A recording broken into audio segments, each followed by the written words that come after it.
The internal rate of return relationship in Chapter 5 can be a little bit confusing to students who aren't used to mathematical notation, or even for students who are used to mathematical notation but wondering why are we doing this. So that's what I'm hoping to clear up with this screencast. Basically what's going on in that, it's equation 5.3, it's that definition 5.2 internal rate of return. What we're doing is taking the discounted net present earnings to one career, and then we're comparing that discounted earnings stream and investment stream, if we paid tuition dollars and time out of the workforce to get an education, we're comparing that to an alternative career that would have produced a different stream of net present earnings. And then what we're doing is we're asking the question, what discount rate would make the discounting earnings from one career path just equal to the discounted earning streams of another career? And that discount rate, that R star in the notation of the book, is we call the internal rate of return. It's the rate of return that would just make those two paths equal. So definition there, notice what we have. I'm going to use a pointer, not a pen. I think they use a physician and a surfer. And so the income to the physician at time t divided by 1 plus r to the r star, the internal rate of return, is going to just equate these two things to the t. So we're adding all the income over all the periods, and if we're paying money out, that income is going to be just a negative in the convention of the book. Anyway, we're adding that up for the physician, we're adding it up for the surfer, and we're looking for this R star that will just make those two equal, and that's going to be our internal rate of return.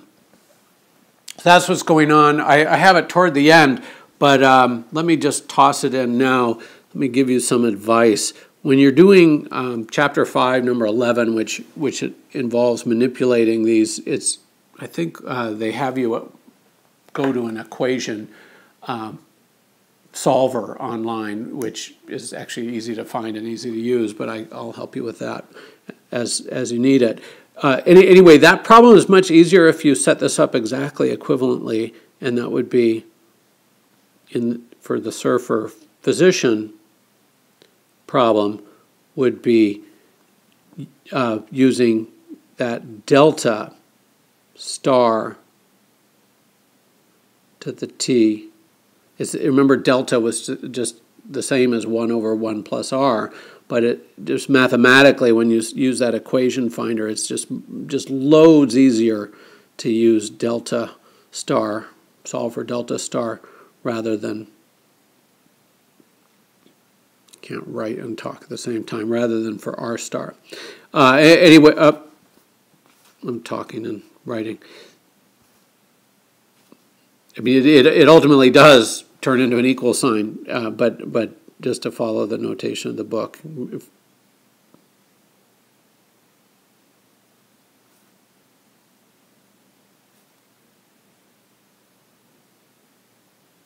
Nope, I didn't follow my own advice. I'm just reminding you what it's going to look like. Delta star to the t, and then this would be the surfer's income at time t, and if those two are just equal, the subtracting one from the other is going to get you 0, and it would be perfectly equivalent to just set this one equal to that one. All right, and we have two uses for this concept of internal rate of return. We have two uses for this concept of internal rate of return. The first thing we use this for is just to talk about different kinds of people. And people whose discount rates are lower, remember, a lower discount rate, a lower R or a higher delta, those are people who value the future more relative to other people's valuation of the future. Those kinds of people are going to be more likely to go into professions like becoming physicians or becoming academics, frankly. Professions that require a huge upfront expenditure of time and effort to get trained to do whatever it is they're training for. People that are very future-oriented, low discount rates, low R, high deltas, are going to be more likely to invest in those kinds of careers rather than running out and getting your MBA in 2 years and entering the world of high-paid work and making a mint right off the bat. So we use this to think about, okay, there's someone who just is going to take the quick path to get them out and earning at a level they're comfortable with, and they're more present-oriented. The people that are more future-oriented are going to invest the time up front to be in a position to do what they really want to do, or what really is going to pay them a lot of money if that's their priority.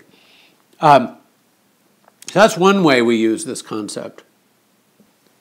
Then the other way we use this concept, and the way that's going to be important for the purposes of Chapter 5, is we use this concept to ask the following question. We'll give you some background first.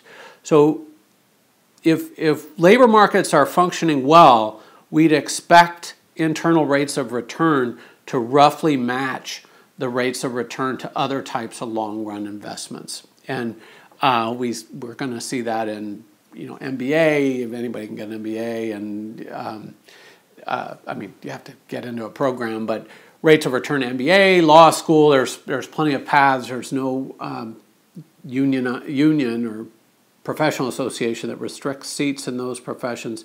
We see in a lot of professions, internal rates of return that match long-run rates of return to many types of investments in the economy, roughly speaking.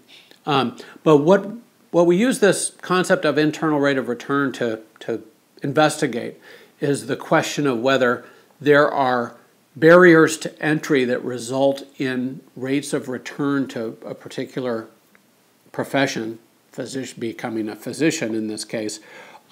We're going to look for internal rates of return that are higher, and sometimes much higher, than the returns to other long-run investments in the economy.